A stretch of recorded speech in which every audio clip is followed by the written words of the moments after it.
One of these days we'll get ourselves a little bit of an intro thing, but that day has not come. Welcome to Packernet After Dark. This is the call-in show of the Packernet Podcast Network. If you'd like to call in, if you'd like to participate in the show, please feel free to do so. The phone number here is 608-501-0718. New callers go directly to the front of the line. We do have a new caller today.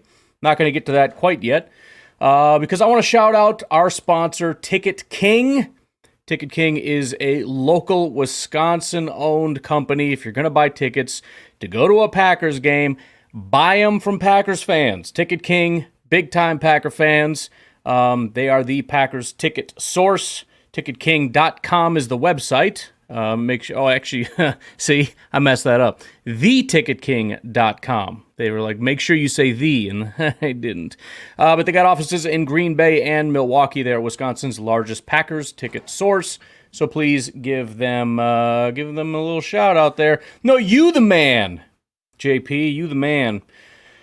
What else is I supposed to do? Is there a thing I'm supposed to do, or should we just get to the? I'll tell you what. Let's get to the calls, and then if I think of another thing I'm supposed to do, then we'll do that thing.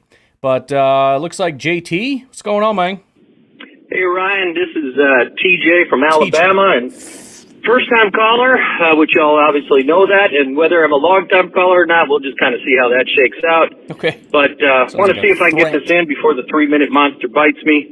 And initially just calling, I've been listening to the show for, probably a year or so. And I wanted to say I just really appreciate what you do. Thank you. Really appreciate the pod. Because in all honesty, I think you have a great mix of emotional fandom and common sense critical thinking. And to be honest with you, I find that I can find one or the other, but it's rare that I can find both. And you seem to have both, and I greatly appreciate that. Thank you. Like example, your Aaron Rodgers take. Aaron was a great quarterback, and you acknowledged that. But you also clearly acknowledged the knucklehead that he can be sometimes, and the disruption he can cause, and so on and so forth. And some of what we're seeing with the Jets that is partially Aaron Rodgers, and you see that and you call it out. You're fair and critical thinking, and you're not here to just wax his surfboard, but also acknowledge the greatness that he was, and I greatly appreciate that. Never done it before. So just a couple of random thoughts and then a question, and we'll go from there. Sweet. Old news stuff. And I realize this is kind of old news, so apologize to the listeners, but Hafley and Barry, listening to Barry and listening to Hafley, and I realize it was only one Hafley press conference, but every time I listened to Barry in a press conference, he struck me as book smart, like he knew the answers. He read how to do the math, and if you give him a question, he can answer it, and it's generally the right answer. But if you throw a little chaos in there, then he would get confused and not sure exactly what to do in the heat of the moment kind of thing. And I think even that's somewhat of why he was he was better in games that had good teams, were not as good against bad teams or end of quarters or end of halves or end of games, is because as more chaos would happen and less consistency, he struggled with it, where if he knew the questions to the test, he was better. So last thing, see if I can get this in before we run out of time. 2 questions for you. The first one is on the draft. And quarterback and wide receiver, I would say, probably be the 2 positions that we would have the least amount of interest in. So all things considered, at 25, are there any quarterbacks that you would potentially draft or any receivers that you would draft at 25, considering not that, hey, Caleb Williams, the only reason he would fall to 25 is if everything went to hell. So I'm running out of time, so I'll let you answer that. Quarterback, wide receiver, 25, any of them. That's it. Talk to you later. I mean, those are really tough hypotheticals. You know what I mean? It was easy before when we answered the question as essentially saying, if we're picking high enough to get a guy like Caleb or Jaden Daniels, Drake May, whatever, it's because Jordan wasn't good enough, therefore, da-da-da. But if we say in a strictly hypothetical sense, let's just say we teleported to the first pick, would you take a quarterback? I don't know the answer. I mean, I feel like, the Ron Wolf, Ted Thompsonites are screaming, yes, you have to, but I'm really just trying to think, what is the best value for the team? What is the best value? You're not going to play 2 quarterbacks. And if Caleb Williams turns out to be really good, how much did, it's value added over replacement, right? How much better did we get? Genuinely, what is the reason for it? Now, you could say, well, we don't know Jordan's going to turn out or this or that. And if it, whatever, you can flip the pick, but flip it for what? Another one? Probably. I don't know. So I think that there is a simplistic answer that says, yes, you have to, because the rule book of the Ted Thompson, Ron Wolf rule book says you have to because it's an important position. I don't know. I think the real answer is you trade the pick, but I don't know. I don't think that there would be a situation where I would draft a quarterback, given what we've seen from Jordan Love. Especially if we get like one more good year where it's like we're 100% like this dude is legit. I'm just not doing it. I'm not putting Caleb Williams on my bench. I'm not going to see if we can put him in practice and have him shine in preseason so much that we can, trade him so that we can get the pick back that we just lost drafting the guy. It's stupid. So no, I'm not drafting a quarterback. Wide receiver, yes. But I'd have to kind of go through. I know the answers to the test would be, yes, you take Marvin Harrison, you take Malik Neighbors, you take Rome Odunze, and you take, where's my guy at right here, Brian Thomas. But I would need to kind of go back and look, and there might even be more guys that it's like, if they're there, I'm not saying it's my favorite option, but it's certainly an option. But I know from watching, certainly Harrison was my top guy. I think Malik Neighbors was too, but I don't even remember anymore, to be completely honest with you. But would I take Marvin Harrison if he fell to us? Assuming, again, this is strictly hypothetical. No, there's no reason why he fell. It's just some magical spell was cast on all the teams and they forgot about him. Would I draft him? Of course I would. So I hope I answered your question, but let's get to the next part of your question. All right. I didn't finish my thought. I couldn't get it in there, so I figured I'd do one more follow-up and we'll go from there. So the first one was the wide receiver, quarterback, all things considered, no funky stuff. Are there any quarterbacks or wide receiver in this draft that you would take at 25 should they actually get that far down to us? Second question, free agent-wise. If you had a choice of your top number one free agent signing or two that are outside your top 10, what would be your preference? Your number one guy or two guys, but not anywhere in your top 10? What would you prefer, and who would those people be? And that's it for now. All right, thanks. Bye. On the spot, if this wasn't live, I could pause it and kind of dig around a little bit. On the spot, I would be. He's not even a free agent though. Xavier McKinney. I don't really know. I think McKinney's the only guy that right now this year feels like the big swing that is a big swing that I would sign off on.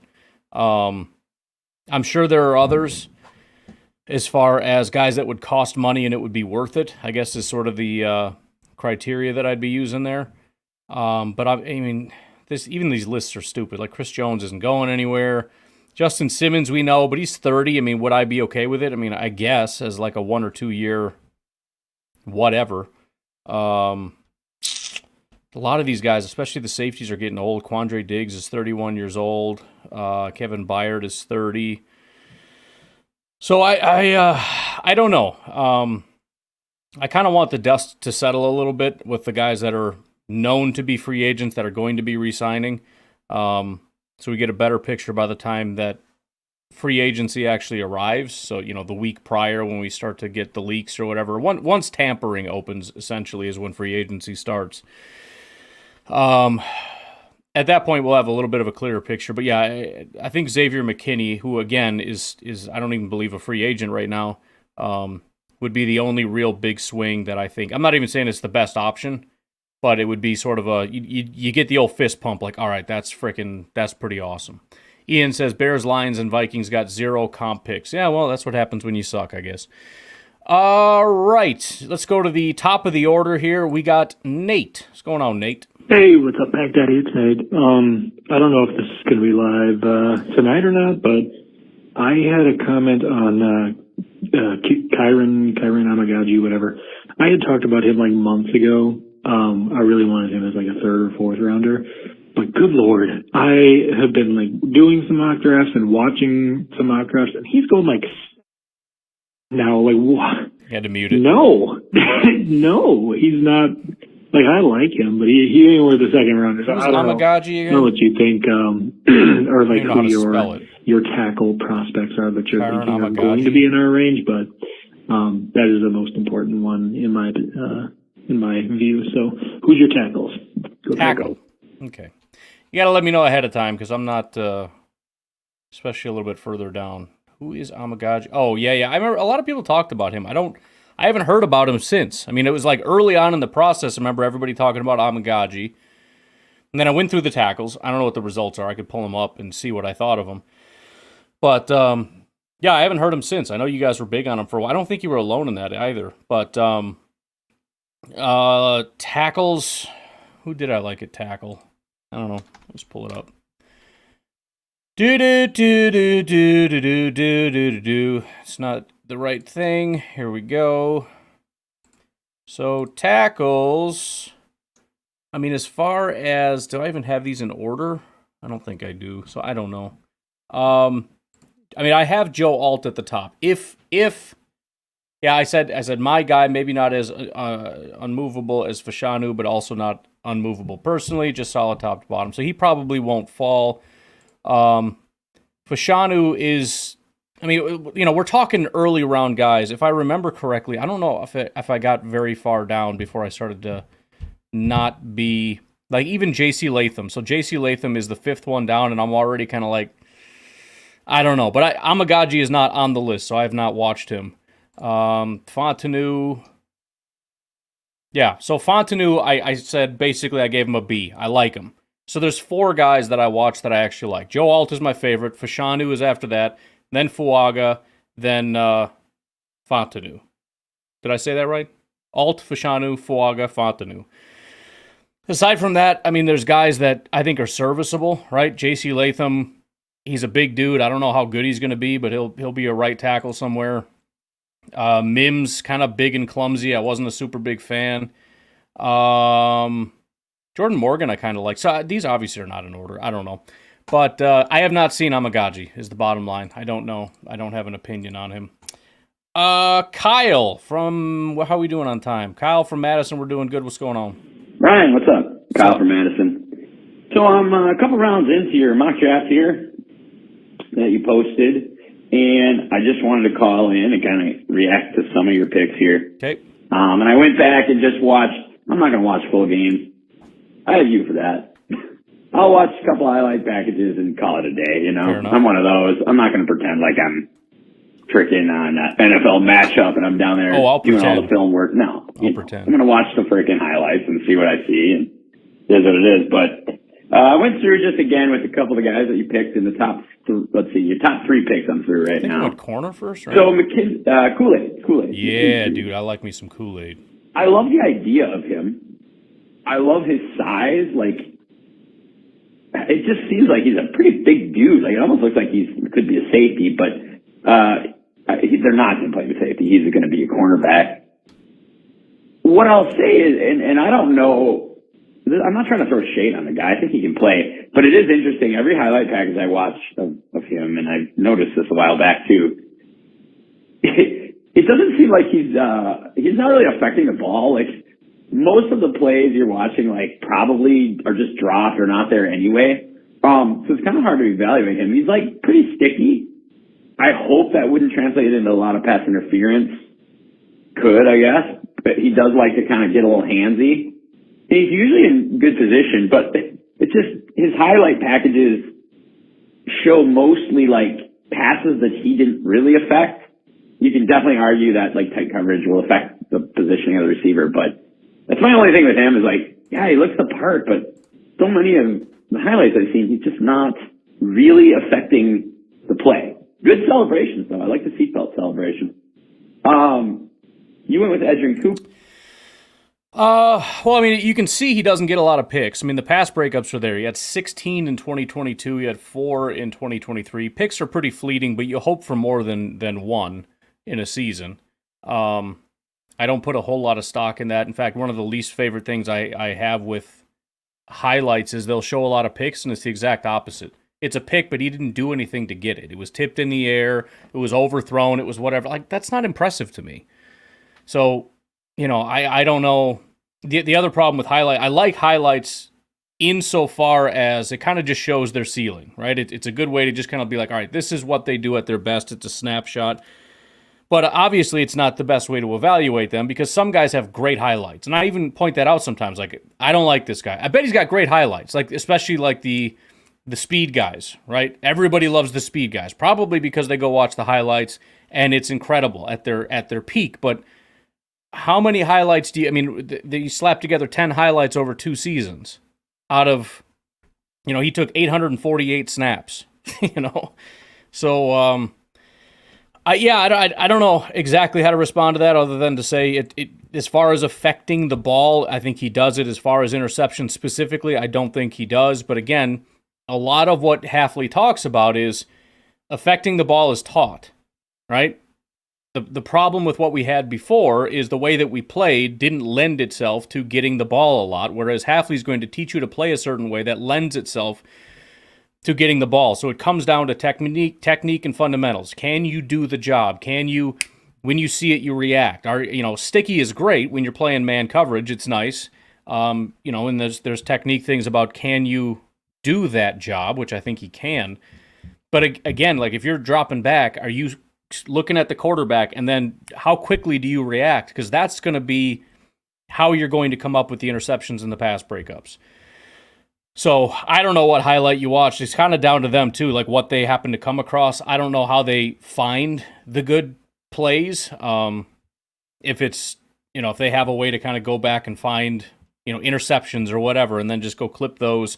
Obviously, Kool-Aid doesn't have a lot, so how much digging are they doing to find the really good plays as opposed to just like I don't know, he made a tackle here or something. I don't know. I don't know how they come up with highlights, but all I can say is I watched Kool-Aid. I really liked Kool-Aid, and I would have no issue taking him with our first pick. Honestly, I'm like kind of lukewarm on him. Say I did? So I like the seatbelt celebration. You went with Edgerrin Cooper. Oh.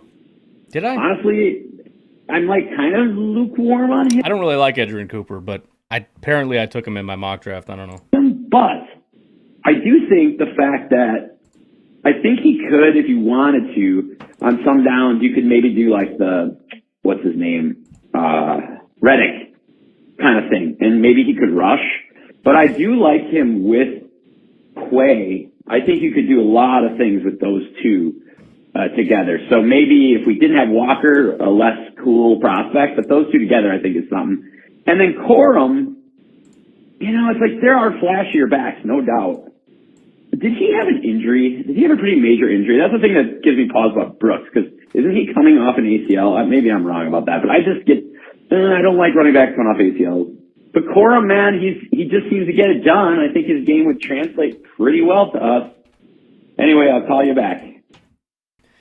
Yeah, so I really like Corum, and the highlights actually are I think he's got great highlights, and it's, again, so many of these highlights are like they got a touchdown. Well, frickin' the guy ran through a wide open hole in a straight line and got a touchdown. That's not impressive to me. The highlights that I like of Blake Corum, watch how quickly he cuts, and some of the concerns are, well, he had an injury and maybe that's going to affect him. We just did the combine, right? We just did the combine and we saw his agility scores, which are through the roof. So what is the question? Beyond that, as far as injuries, it's hard to find guys that don't have injuries. I don't know exactly the extent of Blake Corum and what happened to him. I don't see, this is probably the reason why he's not being talked about as much. He went from this, at the start of this whole thing being like the best running back, and then other guys kind of stepped forward and they lost the excitement for Blake Corum. I don't know. I got re-excited for Corum. I don't know. It's hard to find guys that don't have injuries. It just is. Everybody, and it doesn't even look like he really missed a lot of time anywhere. Wherever it would have been, it certainly wasn't a ton of time. But there's always guys that, they played 26 snaps here because they were injured or whatever. Like that's everybody. So I get what you're saying in terms of, if it's an ACL specifically for a running back, that makes me nervous about their ability to do this, but that's what the combine's for. Or watches 2023. It's one thing to have concerns, but then it's like, all right, let's find out. And if you watch him in 2022 and then 2023 and he looks markedly, and I understand his stats and his grades are worse. I'm asking, does he look different when he's running? And then again, the combine, you watch the combine, he did phenomenal as far as the agility drills go. So I don't have a whole lot of concerns. And again, he's built just like Aaron Jones. He runs a lot like Aaron Jones. He's got great vision, great agility. The cuts are unbelievable. So I'm a fan. I'm not saying he's my favorite guy because he's not, but I am a big fan of his. Kyle, how much time we got? Let's take our first break. We'll come back and listen to Kyle Part 2.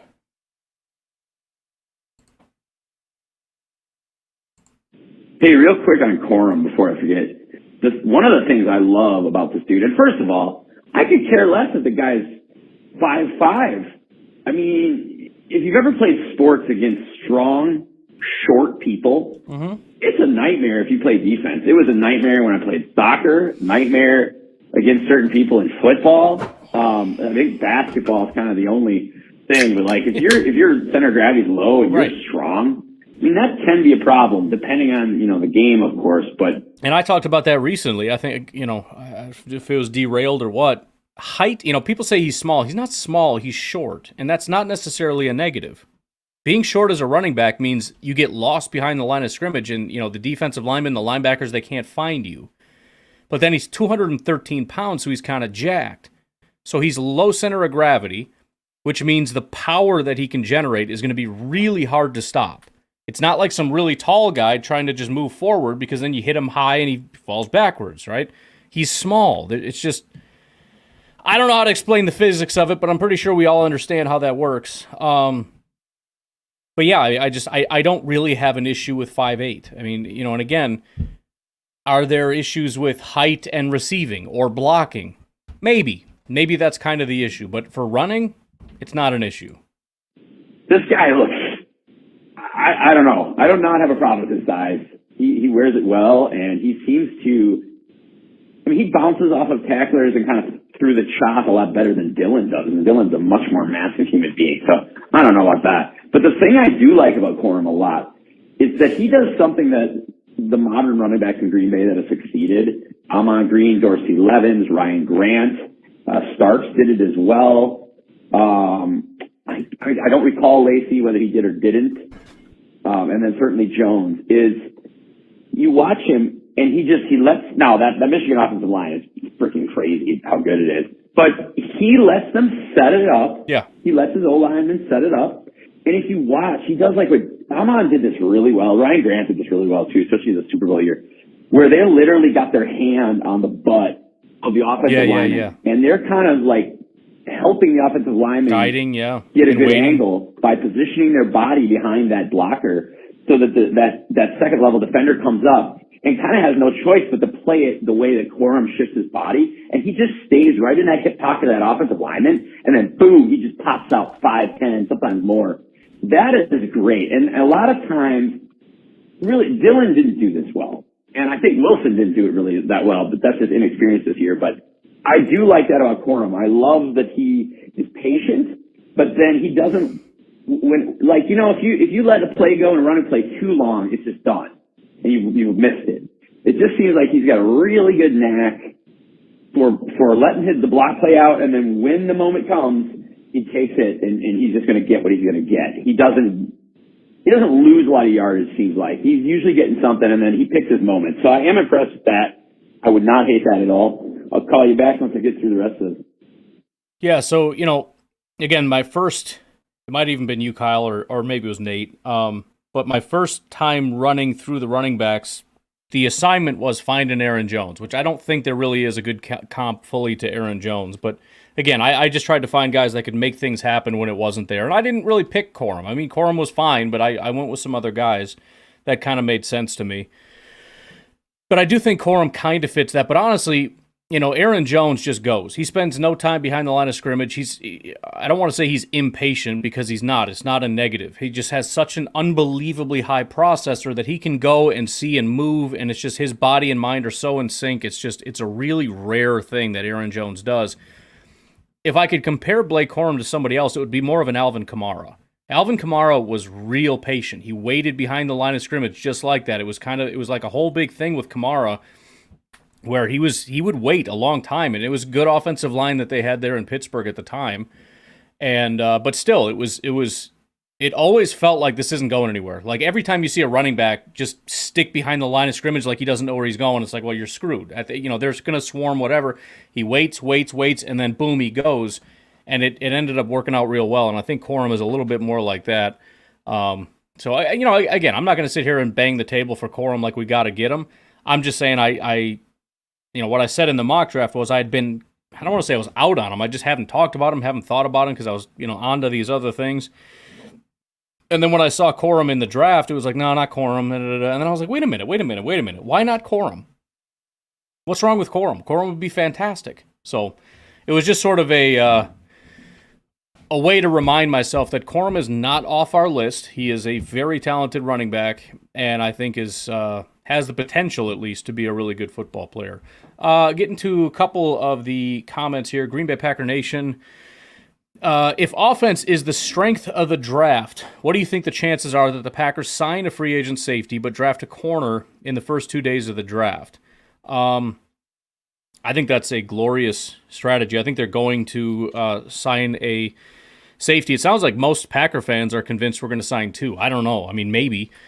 We'll see how that goes, but it's almost impossible in my mind that we don't come away with one just based on how much the need is, how much the Packers don't want to be stuck needing to get a safety. The fact that there isn't a ton of elite safeties in this draft, like at all.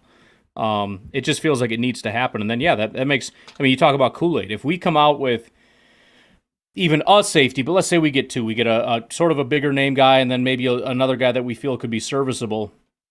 And then we get Kool-Aid in the first round. It's like, holy crap! Like we're sitting pretty good already. Jacob says thoughts on the massive safety free agent market. All of a sudden, it seems like it's a buyer's market, dude. Yeah, and all these guys are going to be bidding against themselves. It's the teams that are purging them, and so obviously they're not going to be taking them back in. So there's going to be a limited amount of teams, and a massive amount of safeties that are going to be bidding against themselves in this safety market. It's going to be real interesting because obviously this is new. Like teams had just started purging all these guys and reports are coming out. So it's going to be real interesting to kind of track this and see. I think I saw 17.5, 18 for Xavier McKinney. We'll see. He may be able to hold his market firm just based on his talent and his age. Maybe it won't move, because when you're at the top, everybody kind of bids for you. And then when that falls, then it kind of becomes, we'll see what happens down here. And as the chips start to fall and teams start to have their guys, then some of the safeties are like, all right, I'll drop my price here. They start bidding. So some of the top guys may stay high, but eventually there's going to be some really good bargain deals. And that's usually when the Packers, that's when they do their work. They wait for the frenzy to go past, for everybody to overspend. Then they find the guys that start getting desperate who thought they were going to get picked up in the flurry, didn't get picked up, and now are starting to drop their price. But yeah, I think that would be, well, I already answered Green Bay Packer Nation, but I'm excited about it, and I'm planning on, so tomorrow's podcast is not about this.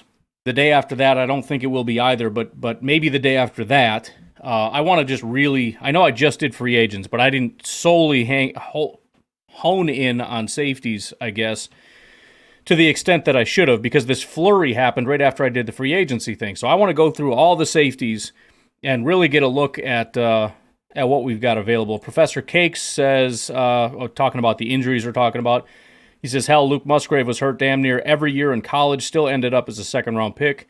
Yeah, it's not a positive, but it certainly doesn't take anybody off the board. Aaron Jones can fit through a hole most backs can't because he's 5'9", but can also break tackles because he's 5'9", 200 pounds. Yeah, they're very similar size. He's 5'9", I think he's like 208. Blake Corum is like 5'8", 213. Well, it says 213. I think he was 205. But very similar. He's like an inch shorter, and like 2 pounds lighter or something. Brambo says, "Hey, you guys want a safety?" Yeah, man, we're gonna get us a safety. All right, let's do Uncle Rico before we take a break. Yo, Ryan, it's Uncle Rico. Oh, Long time, hey, no call. I'm still running way behind, dude. I just so was am I. listening to the Sorry for the no February pod today, 9th by the way. After Dark podcast. That was a while ago. I never know which podcast to listen to. I listen to all the After Darks, and then I'm not sure, without listening to a little bit of the podcast, what I'm listening to. I don't really like to listen to Clayton. I like to listen to Ryan. Ryan's my favorite. I have a man crush on him. Anyways, yeah, February 9th, I'm trying to catch up, so I'm listening to the After Dark, and which other one, what are they, designated? Maybe say that for me over the air, hey, listen to the... I think there's a swear coming up. Hold on, I'm looking. Dude, I'm looking. Good morning, Lambo, Packers Total Access. Which ones are the ones that you do, by yourself, and, I know the After Dark is the call-in. Do you talk about some of the After Dark stuff in one of the other shows, or do they specifically labeled After Dark? Because I don't have time to listen to all of them, clearly. All right, so the division of labor, we've cut down quite a bit of show. We used to have a lot more. But Packers Total Access is Clayton. Anytime you see Packers Total Access, that's Clayton. Anytime you see Always Draft, I think is how it's labeled on the podcast, that's going to be the draft show with Jake Shavink. And then if it doesn't have a title in front of it, that's me. I just put titles because I don't need a qualifier to let you know it's a special show. That is the Packernet podcast, official show, whatever. So Packernet After Dark, and Clayton and Jake shows, they put the little thing in front of it, and usually with a different graphic. I'm the one that's kind of bad on that, but they have different graphics. So I know some of you guys don't have that. I don't either. I know JJ was hammering that, we got to do different graphics. I'm I don't give a crap because I can't see that anyways. But some people can, and so it kind of helps to separate out all the different shows. Apparently, I'm guessing you don't have that, but yeah, if it doesn't have a thing in front, if it just says freaking Packers Clayton, or not Clayton, Packers head coach carousel thing, that's going to be my show. So hopefully that helps. It is, what is it? It's the 6th of March. Still listening to February early. Anyway. Matt Ramage, what's up? You keep talking about, you don't worry about running out of calls. So here I'm calling. I don't want you to run out. You have to watch this year, dude. I think you said you never watched it. You have to watch Draft Day. Draft Day is a badass movie. Jennifer Garner's sexy, of course, so that's a good reason to watch it. But it's just cool. It's fun. I mean, it's not realistic, but it's fun. I mean, is that what it's called? Some of the stuff is pretty interesting. Jennifer Garner. You get people's, I don't know, it's just kind of neat. It's neat. Watch it, and then you can tell us if you liked it or not, because I'm pretty sure you said you hadn't watched it. And then... I watch movies for the seasons, Easter's coming up, so you gotta watch Hop. It's stupid, but you gotta watch it. You can watch it with your kids, though, because it's cool. Kids like it. And Valentine's Day, if you watch that on Valentine's Day, because I did, because I watch it every Valentine's Day, and it has T-Swift in it. I know there's a bunch of T-Swift haters out there. I'm a conservative, but I like T, because, she's self-made or whatever. Is this a political thing? I always just charge face first into things, not realizing that they've become political, and then it's then you just get the crap beat out of you and it's I didn't know. I didn't when COVID first happened, I was talking about it all the time, this is crazy, and then all of a sudden you realize it's political, and it's oh shoot, I better shut up. I didn't know. So I guess I didn't know that. I don't know why I wouldn't think that any argument that's ever happened, of course it's political. Somehow we always have to split it up into the libs and the MAGAs, right? I don't agree with your opinion. Hey, I got an idea. Let's split this up into the groups. You take that side, we'll take this side. Why? What does that have to do with anything? I don't know. Just we can't agree on anything. Nothing. We got to split them all up. You get Taylor Swift, we get frickin' Jimmy Jeans. I don't know. We got... all right. Good to know. Thank you for letting me know that. I didn't know that. So I respect her in that regard, and I don't watch social media enough to get annoyed by her because I don't have time for social media. So she's cool, and Travis Kelce's he's ugly. I don't know. That's all I got to say about that ugly. dude. He's Rico not ugly. out. Go Pack, go. Listen, I don't want to be weird, but Kelsey's a good-looking dude, man. I mean, there are times you look and you're like, really, that guy? Kelsey's all right. I will say this, and this is going to ruin any attempt I had at growing a show. I agree. I'm not annoyed with Taylor Swift. And as a greedy capitalist myself, I am very admirous of what she's been able to build. Attractiveness-wise, I don't know. I mean, like, she's thin, but 7, maybe? I don't know. Maybe it's just a type thing. It's the same with Rogers. Like, when he was going out with Olivia Munn, everyone's like, bro, she's just like, no, dude, that's a 5.5, no chance. Anyways, I should probably stop talking about that. I just said Jennifer Garner's not that attractive, so I should shut up. Clayton catching strays. Yeah, I usually don't play those when they're not live. It's just like, nah, we're just gonna. It's not necessary to have those kind of comments. But sorry, Clayton, I didn't know that was coming up. Brambo says, "Boo this man," and "Ugh JJ." So JJ's catching strays too. I'm sorry, boys. It's just it's the way she goes sometimes, I guess. Why don't we take a break? Let everything that just happened marinate, and we'll be right back with Garrett from Southern Illinois. Ever notice when he says Southern Illinois, it's like it blends into like one glob? It's like, hey, it's Garrett from Southern Illinois. What's up, man? You'll find out in a minute. We'll take a break. We'll be right back.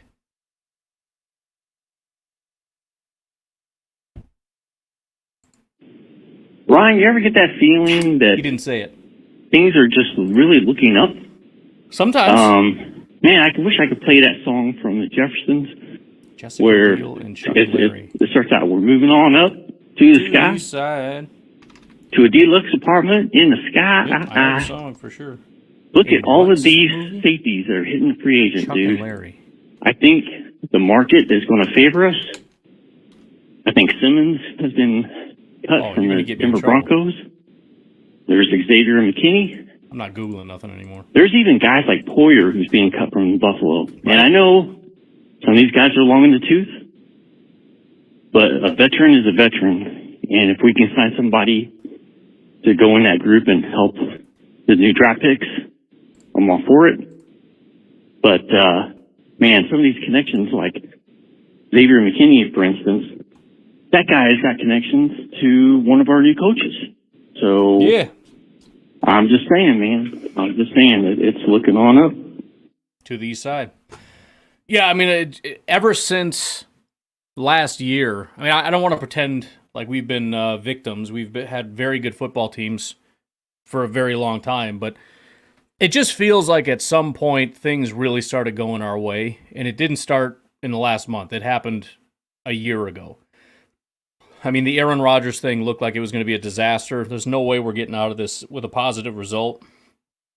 And we got everything and more that we ever could have expected out of that, considering the contract that was given up and everything. It was a fantastic result. Rodgers agreed to go somewhere else, which was the best case scenario for us. We got compensation for it. We got a second-round pick this year to look forward to as a result of it. Could have been a first, but, you know, the Jets are just an embarrassment of a franchise and didn't ever bother to think, hey, should we build an offensive line for this guy? Like, nah, screw it. We'll figure it out. It'll be all right. But then, you know, as the season goes on, we see the wide receivers that we got are actually really good. Like, that's crazy. And then Jordan Love started playing good, and it's like, oh, that's positive because it was looking bad for a while. And then all of a sudden the tight ends start looking real good. And it's like, well, dang, that's kind of crazy right there. And then Jordan Love started to look like he might be not just good, but freaking unbelievably elite, psychotic, crazy good. And then we went into the playoffs, and we eviscerated the Dallas Cowboys and put up a heck of a fight against the 49ers. Probably should have won that game. I hate to be that guy, but I'm just saying. Packers just didn't play even to 17% of their potential. If they had, it would have been Packers in the Super Bowl, but that's fine. We got some years to figure that out. And then you're right. And then we come into this, and it's like, well, safety's a bit of a problem. And the universe just goes, oh, you want all the safeties? No problem. Here's all the safeties. So, yeah, things are going in our direction. I don't know how much longer the winds of favor are going to blow in our direction, but we need to capitalize on it, Goot. This is a positive thing. Let's make something happen. Brambo, stop making me Google stuff that's going to get me in trouble. I'm not Jessica Biel and Chuck and Larry. You guys know I don't know stuff, all right? I don't know who that is. I don't know what movie that is. You get me in trouble. Garrett Sarnoy, say it. Hey, Pack Daddy. Just finished your latest podcast, and I was hoping. one of the scenarios you were talking about was a worst-case scenario in the draft where Duty was faced with, a choice of Chop Robinson or Kool-Aid McKinstry, and he picked somebody else. Well, Ted Thompson did this, and it's well documented, and people still get their mouths all frothy when you say Kevin King. And yes, they picked Kevin King instead of T.J. Watt. Oh, see, now you're just throwing low blows at me. I get who's to say that couldn't happen again? I would pray that it wouldn't. But I thought maybe you would have a nice little exercise here where throw up some scenarios where, you think that maybe that could happen. Who would it be and why? Because I'm thinking fair enough. Definitely one of those scenarios would be we'd have one of the best edge rushers that we could get, and they do pick a defensive back that ends up being a complete crap. Mm-hmm. So, anything's possible. There's nothing guaranteed. We know that. It's a gamble. They're going off of what their instincts tell them and what their eyes are telling them, but they're human. Let's face it, they make mistakes. So, scenarios in your mind, worst case scenario, what could happen with this next draft? Because if you really do look at it, I feel like it's more the opposite of the chances of us having 5 or 6 guys that we all would want to pick. And Green Bay's was like, okay, which one do we get? Rock, paper, scissors for it. So I think this draft has way more guys in it that I would be excited for them to get than, say, the last 5 years. I know that we're more educated and everything on these players, but let's face it. There are a lot of guys moving up the boards that we didn't even think would be in the possible first round that now are possibly in the first round. Who knows who could maybe fall to us? So, and we all know very well that sometimes Green Bay does pick somebody that we all had slated for the second round, and they just pick them a little bit earlier. Quay Walker, that kind of player. So, who do you think that might be? I'm out. So I've been stuck on that Kevin King thing. I'm trying to think about it. So here's my thought process on this. The Kevin King situation wasn't just, corner and edge so much as it was there was a guy available that everybody wanted. T.J. Watt. That's who the Packer fans wanted. He's a Badger. He's a good football player, right? I was a big fan of him, not even necessarily because of the Badgers. I just thought but we were all in on T.J. Watt, right? Especially when it got to that point and he was there. I think at that point it was like, okay, he's the guy. And we went with a guy that I think, I don't even know if it goes back. What year was Kevin King? Does it say here? I don't remember. But 2017. Let's just look real quick. I want to see where his consensus, I thought he was a second round pick. So 35, so early. So we got T.J. Watt. Where was T.J. Watt at the time? T.J. Watt was 36. So again, he was a popular pick, but it was not consensus like top 5 guy or anything like that. Anyways, regardless, who is the T.J. Watt of this year? Who is the guy that very possibly could fall? Would you stop, Matt Ramage, posting my face on social media? Damn you. Now you lost my train of thought here. Oh, so who is that guy? That guy is, let's go back. Cooper DeJean, right? So Cooper DeJean is the guy that everybody wants. He's going to come flying up. He's going to be there when the Packers pick. Who are the Packers going to pick? So he's got to be a guy. I have a thought. I'm looking over at some RAS stuff, Ho. What up, Ho? Who are some guys? So Mitchell's not going to be the guy. It's got to be like an edge rusher to kind of like flip it, flip the cycle. Patrick Paul, not Portolini. I thought there would have been guys, a lot more guys than this. Fuaga, I don't know. So Chop is here. Chop could be the guy, possibly. So we could end up taking Chop. I mean, I'm kind of just doing your... I had somebody else in mind, but I'm not seeing them, and I don't want to sit here and do this all day. So let's go with that. And where is Chop right now? He's 26. So it's a little bit of a different scenario. But yeah, that would be sort of the reverse. The Packers, available is Cooper DeJean. He slides all the way to him. The Packers do not pick the guy everybody wants. They end up taking the high RAS guy, because I think Kevin King had a 995 RAS. And for reference, there's really nobody as far as 995. I mean, these are the guys we would have to choose from. So unless they're taking Adonai Mitchell or something, there's no super good correlation there. But a super high RAS guy, 968, pass rusher Chop Robinson. We draft him. Cooper DeJean goes on and is just a stud, and everybody hates the pick. I don't know why we have to play this game, Garrett. It's not a fun game to play because I'm in the headspace of we're going to dominate this draft, and now you got me thinking like Kevin King 2.0 is coming up. But I hope that helped answer your question. I don't know. Simon says, wow, Pack Daddy, can you put together the worst case scenario? That would be fun. Yeah. Yeah, I agree. Let's see. The free agent safety market this year is pretty off the hook. Very fortunate for us to be retooling that position. Yep, that fell right into our lap. Any chance we can get Fuller and McKinney? I mean, there's a chance. I'm not so sure that's how. I mean, look, very easy answer. I could just say no because the odds of it happening are low, just statistically. So I'll just go with that. Do you think we'll trade up in the draft? Look, Gutekunst has a little bit of a history of doing that, so I think it's a decent chance. But it's just going to come down to how the board falls. We have a lot of picks, so moving up is certainly a possibility. We've got multiple second-round picks, so we've got high picks that we can just flip to move up and move up quite a bit.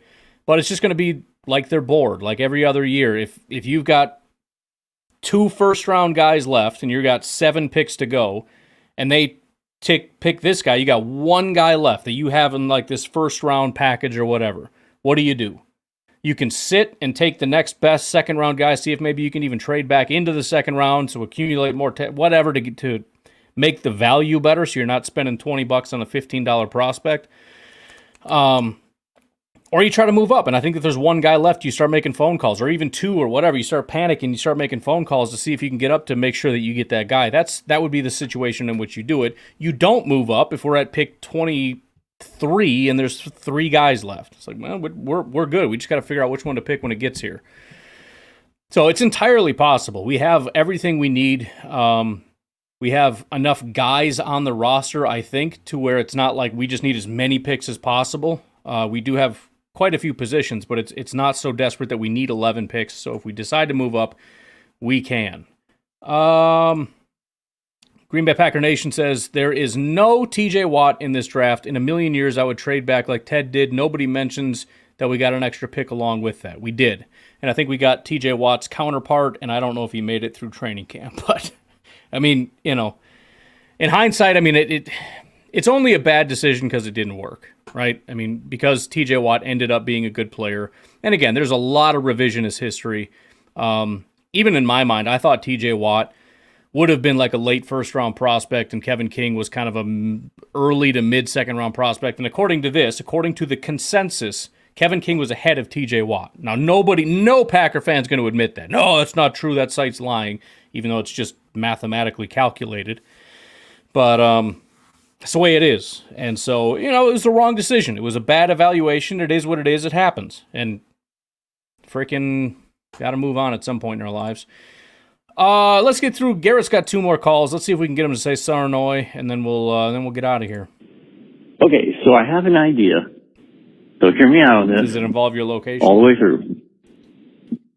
So I just saw last night posted Can a I play video Warhammer while you're doing of this? Tom Grossi at the combine Yeah, running the 40-yard dash. sure. And he ran it in like 6.2 Okay, seconds. sorry. I just want to do some upgrades. And that got me to thinking, Don't worry about it. you're willing to eat a cucumber for $5. What? And there's a lot of people in your Packernet podcast network now. What are we doing I here? think that all your hosts I'll just go to Warhammer right now. We should can go end this. outside, We can end this right now. have talking about somebody- vegetables. measure off 40 yards out in the street, What are we doing here? and you all the way down to everybody that does some portion of hosting. Okay. They all do the same thing and run the 40. Ask somebody on their phone, clock their time unofficially, Yeah. and No laser times. have all the listeners Right. guess what you guys ran. Bro, no way. And, Wait. I mean, have them pay. I know you said to let it run all the way through. You might as well say, you know what you could do? Run upstairs in your bathroom, jump on your scale, maybe after dinner or something like that, then come back downstairs and have people guess your weight. Like, bro, no. All right, you at least got to give me some time to train here, okay? Give me 30 days to rip off some weight. Green Bay Packer Nation's going to rip. Dude, you're in shape, and you probably ran in high school, okay? Let me give you some context here. And I'm going to blame this on my broken leg. My grandma's insistent that when I broke my leg as a kid, it didn't heal right. I'm positive I have one leg that's longer than the other. So I'm going to give you some excuses, but you all can shut up. As a young child, post-broken leg, just to give you some context here, not overweight, I would race the fat kids and lose. Like the really big kids who are real slow, I would lose to them. I am the slowest human being on planet Earth. I was always all-time QB because I couldn't run ever with that. Slow human being, okay? Just generally. I could be peak physical form. I could be 180 pounds, 170 pounds. I would still lose in a race to a frickin' 9-year-old. I can beat my son in a race. To a 12-year-old, I'd get smoked. So, nope. Simon says, get off Warhammer and get out there and start running 40s. I think I'm going to do that. I'm not going to tell you what the heck I ran, but I'm going to do it.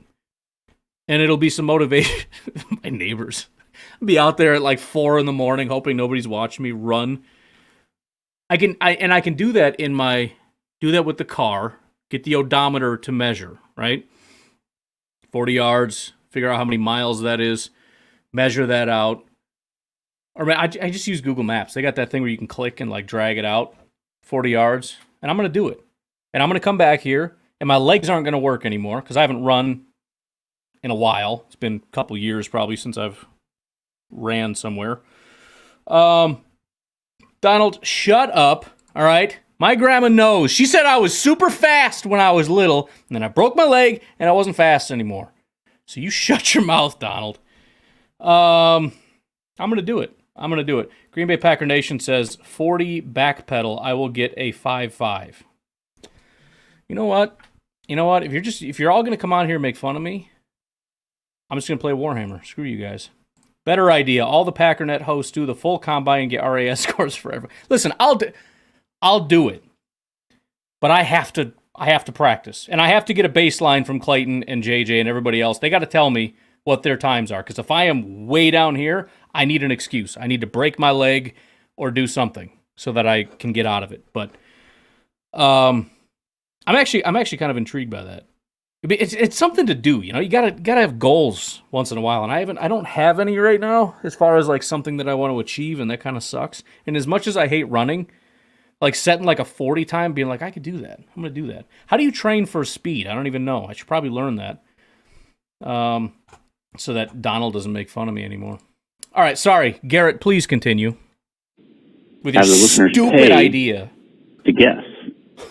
And whoever gets the most correct wins something. What do they win? Then you can Garrett? just pocket the rest, Ryan. Well, It's just one. I know you can run 40 yards. Not going to kill you. Shut up, Stretch Garrett. a little bit. Trust me. Drink some pickle juice before you do. Bro, I will run a mile and then right run now. a 40-yard dash. Freaking Your kids will get a kick out of it. They'll remember it for the rest of their lives, watching their dad run the 40-yard dash. So my son will try to race me. I just challenge you. I challenge all the guys. JJ, Jake Shavink, I'm gonna look it up right Clayton, now. How far is Tim, 40 yards? I know it's not. Obviously, guys. all the run it guys. in 4 seconds. Go out there, run a 40-yard dash. I'm gonna do it. I'm gonna run a 40-yard Submit dash all the every times to morning. you, and then you just get some kind of Patreon poll of some sort where guys can come in and vote. Distance. And pay for every time they want to vote for whoever thinks they ran. 120 feet, time-wise. right? So 120. Bro, just that's not an even idea. to my neighbor's house. I don't know. That's like to my neighbor's driveway. Yeah. I'm just gonna sprint to the end of the street and then be done. Dude, you are way too excited about this. So I know you can run really fast. You are all about this. I'm going to need like a golf handicap or something. Clayton can't claim to be an offensive lineman for his RAS score. Has to be like a running back. Well, if those two guys want to feel good about themselves, they can come out here and we'll do a 40-yard dash, and they will have high self-esteem. Garrett, last call. Please don't frickin' throw me under the bus. And if you do decide to go through it, Yes. everybody has to have it videotaped. Well, I would assume. Then post it on your YouTube channel for guys to, view and kind of boost your numbers. I think it would be pretty funny. So you got to do it, Ryan. You got to do it. Whew. I hate that idea. I do like the idea of taking an entire year to train, but not telling anybody that I took a year and just pretending I'm doing it cold, so that when it's still freaking slow, it'll be like, coming in cold, overweight. I think I did fine. Let's see. Osh Tyler says, you got time to train, meet up at Titletown for the official time. See, that's what I'm saying. Right? So we got a year. We have a year to train for next year to go to Titletown and do the official 40-yard dash. It's actually a really good idea, too, because, we talk about doing some content while we're out there as well as just hanging out and having a good time. That's easy content. We got each of us doing the 40 times. Jeez. I have no idea. Maybe I'm super fast. Maybe I'm freaking fast, dude. I got that dad strength thing going on. Got the lower body. I've been carrying babies around all the time. Freaking hauling in all the groceries. It's not like I'm a single guy anymore. It's like I got my friggin' peanut butter and a box of pizza. No, I got to carry in 4,800 bags. It's all my legs. They gotta hold all that weight, son. Got doing piggyback rides. Probably dominate a 40 time. Please don't dress like you do at the combine. Don't need to see you guys in underwear Olympics. No, that. Plus, it's an added excuse. Like, bro, if I was in tights, I'd freaking crush that. I'd probably shave 1.5 seconds off of that. Be down to like 9 seconds. No, that won't be. Here's a question: if anybody within the Packernet universe, callers, hosts, whatever, somebody showed up in full-on tights, the whole thing, who would it be? Who would that be? Would it be? I don't think Clayton would do it. Who would that be? See? And you probably have them, don't you? That's the thing. You have running gear. I know you do. You're way too excited about this. Tell me right now what your 40 time is. Just tell me, because I know you probably just did it yesterday in your backyard. You're messing with me. Simon says Clayton would be the one. Brambo says JJ would do it. I don't know. I'm trying to think of the callers and who of the callers would be. I don't want to slide it over there so you guys can see. Wouldn't be Steven Alaska. I don't think Omar would be the guy. Snacks, maybe. Snacks is a pretty wild dude. Kyle, Garrett, Uncle Rico. Garrett, Randy, Omar, Pedro. maybe. You know, I don't know how they do it down in Brazil. Not be Pedro. Like, is that Pedro over there just hanging out in tights? For sure. Jersey Mike, I don't think so. It's not masculine enough, you know what I mean? I don't know who it would be. Trying to Pedro, Trevor, Aaron, Blake. I don't know. I got nothing. It ain't gonna be me though. I can tell you that. Well, I hate to bug out of here when we got the most. I mean, the callers are just, or the viewers are going up. But again, get your calls in. Let me pop this up for you real quick. We can do this again tomorrow. 608-501-0718. Just leave a message. Hopefully not about tights or 40 times or eating vegetables. Hey, nobody said the T word today, so that's good. We got that out. Didn't do that. What was the other thing that everybody was doing wrong that was awful? Oh, the fighting. No talking about fighting. Oh, Joe the janitor. Joe the janitor might show up like that, right? And then he'll give us some sob story about how he has no other clothes because he's poor, even though he's in like a $750,000 house cooking steaks because his wife is a lawyer apparently. But anyways, we'll leave that and leave that there. But I appreciate you guys hanging out. Again, we'll do this again tomorrow if we have enough calls. We have 6 right now. We'll probably do it even if we have 6, but I would like it if we have more. But thank you. Have a good one.